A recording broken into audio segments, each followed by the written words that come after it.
Colombo soldier Vito Guzzo Jr. had been shot 11 times, avenged the killing of his father, split a man's head open with a fire extinguisher, and received a 38-year sentence for 5 murders, all by the age of 33. Let's check him out.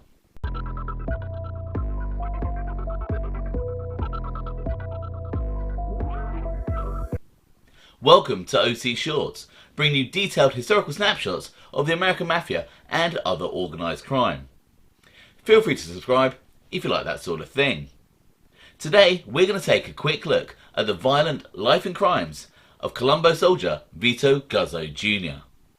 Born in 1965, Vito Guzzo Jr. would follow his father, Vito Guzzo Sr., into a life of crime.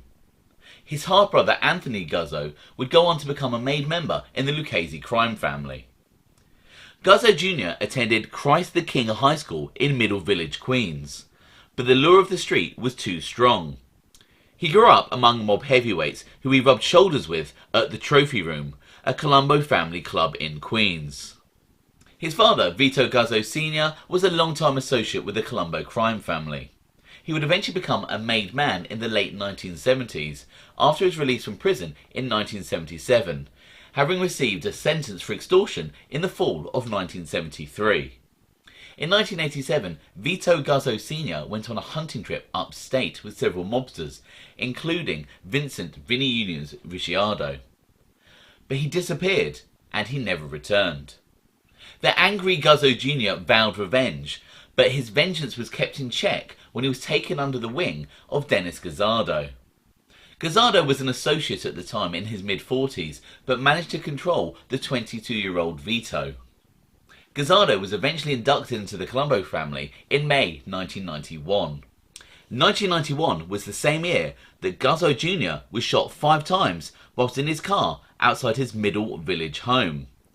An exact motive for this attack is unknown, but Guzzo Jr. led a wild criminal life and wasn't short of enemies. Around this time, Vincent Guzzo Jr. emerged as one of the leaders of the vicious Giannini crew.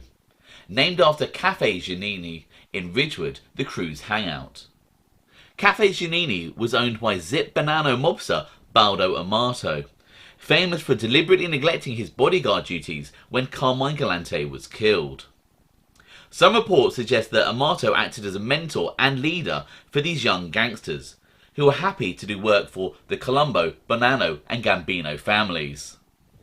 The Giannini crew deserves a video dedicated to their exploits alone, and I will cover these in more detail at a later date. But in a nutshell, they were known to be particularly vicious and specialised in home invasions, bank robberies, ripping off drug dealers and murder. On the street, they were also known as the Ridgewood Boys, and along with Guzzo Jr. included names such as Paul Ragusa and Anthony Ace Aiello, amongst many others. One particularly chilling story occurred on January 8th, 1992.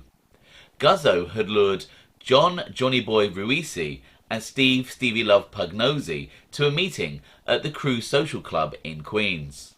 Ruisi and Pagnosi were drug dealers and presumably thought they were entering into a business deal with Guzzo. Guzzo and his crew apparently demanded to know where the pair kept a large marijuana stash. But after they refused to tell him, Ruisi and Pagnosi found themselves on their knees begging for their lives. Their pleas went unanswered, and Guzzo and Anthony Tabita shot both men in the head. The pair were stuffed into garbage bags, although one source says a rug, and driven to a street in Greenpoint, Brooklyn. It was here that one crew member, Anthony Sciacca, drenched the bodies in gasoline. However, at this point he realised that John Ruisi, despite a shot to the temple, was still alive, and uttered his last words. "The gas feels cold." Sciacca lit a match and burnt the pair anyway, their bodies being found in a burnt-out Nissan Pathfinder. On November the 1st, 1992, Dennis Guzzardo passed away at the age of 50. With Guzzardo dead, there was no one left holding the leash to stop Guzzo Jr. avenging his father's murder. Guzzo Jr. didn't waste any time. The following night, on November the 2nd, 1992, a Lincoln Town car carrying Vincent "Vinny" Ricciardo, Anthony Messi and another associate was travelling along Caldwell Avenue in Queens when it found itself blocked off by a U-Haul van and boxed in by two other cars.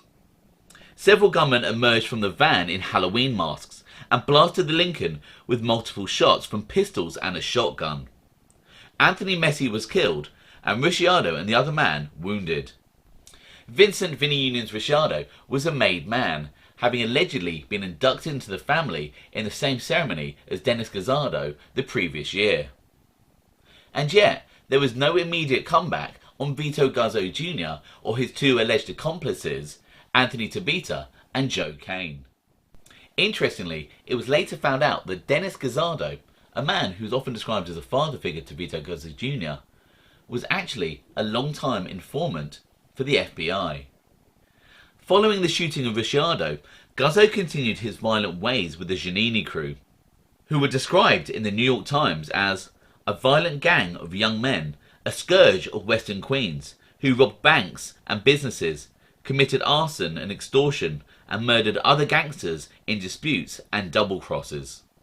By this time, the press had started to refer to Vito Guzzo Jr. as the next John Gotti, due to the fact that law enforcement had failed repeatedly to bring him down. In March 1996, Vito Guzzo Jr. survived another shooting. He was walking to Gold's Gym on Woodhaven Boulevard when just after 10 p.m. he was shot 6 times. Bullets hitting him in the neck, chest, face and torso. Despite his injuries, he was able to stagger across the many lanes of Woodhaven Boulevard. He was taken to Elmhurst Hospital Centre, where the tough Guzzo told surgeons, "Can you cut me up in the same places you cut me last time, so I don't have a whole new set of scars?" Law enforcement officials said of Guzzo after the attack, "He's a strong punk. He got shot in the throat, the head, and he lost his spleen." Another said, "This is the second time he's been hit and lived, so this really adds to his legend of invincibility." Similarly to his shooting several years before, there was no obvious suspect. One investigator said, "It could have been anybody. He knows a lot of people and has been around a long time. So who knows where it could be coming from."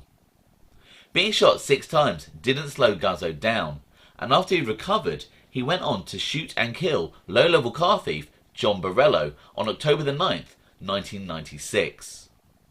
Allegedly, the motive for this murder was because Borello had decided to date Lisa Sellers, a girl who had previously been with Guzzo for 2 years. The murder weapon was supplied by Michael Cookie D'Urso, a Genovese associate who turned informer. In early 1997, Guzzo Jr. carried out a job assigned to him by Colombo captain Pasquale Fat Patty Catalano. Fat Patty had been duped by a drug dealer who had passed himself off as an expert at detecting electronic surveillance. Essentially, the drug dealer had once found a bug in a social club and had managed to convince Catalano and several other mobsters to hire him to sweep their cars, homes and social clubs for bugs. His anti-surveillance skills were fictional, as Catalano found out after he was arrested and heard himself on FBI tapes recorded at several of his premises. Catalano demanded that the drug dealer come to a meeting at his Middle Village social club and take a beating like a man or be killed like a dog. An official arrest complaint states that when the drug dealer showed up, Vito Guzzo Jr. split his head open with a fire extinguisher, with Guzzo telling him that the beating had been ordered by Patty. The following year, in 1998, the 33-year-old Guzzo's violent crimes caught up with him, and he was indicted on racketeering and murder charges.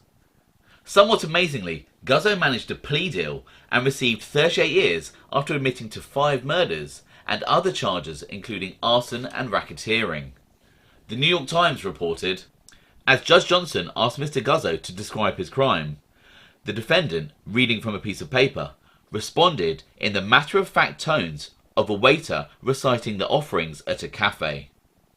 "I killed Ralph Schuler by shooting him in the head," he said.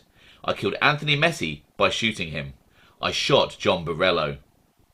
His recitation over, Mr. Guzzo was escorted from the courtroom, blowing a kiss to a man and two women in the spectators section. Vito Guzzo Jr.'s story doesn't stop at prison. Whilst inside, he became a key figure in a prison fight with an Albanian-led gang, as mentioned in one of my previous videos. He was also finally inducted into the Colombo crime family, somewhat controversially, in a ceremony held in a prison bathroom, as mentioned by former Lucchese mobster John Gotti in his excellent blog and also YouTube channel Sit Down News.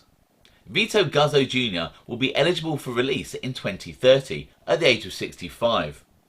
And despite the fact that some mobsters say that they don't recognise prison inductions, I'm not sure that many would tell that to Vito Guzzo's face. I hope you found that interesting.